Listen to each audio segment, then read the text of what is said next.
La grande famille du bicaméralisme, notamment les chambres hautes de parlement d'Afrique, sont en Côte d'Ivoire.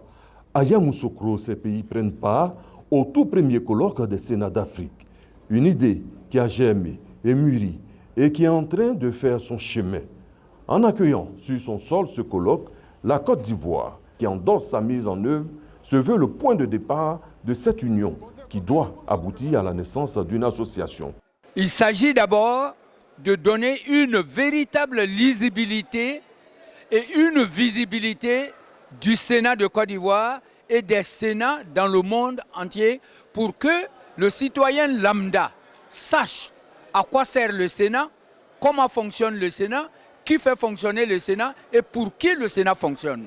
Quels sont les grands axes de ce colloque? La méthodologie de ce colloque repose d'abord sur des panels en conférence plénière et autour de 3 grands thèmes. Le premier grand thème, nous allons partir de l'Antiquité romaine et l'Antiquité africaine, puisqu'il y a l'Afrique précoloniale, jusqu'à nos jours. Le second élément, c'est comment les Sénats fonctionnent-ils. Et c'est à ce niveau-là que les sénateurs de Côte d'Ivoire vont venir en apprendre de l'expérience des autres Sénats. Le troisième, c'est quel est l'avenir des Sénats en Afrique? À quoi doit-on s'attendre à l'issue de ce colloque?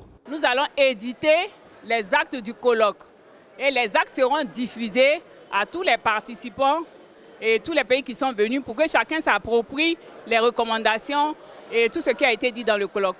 Le colloque des Sénats d'Afrique bénéficie de la présence de la France à travers son président du Sénat, Gérard Larcher.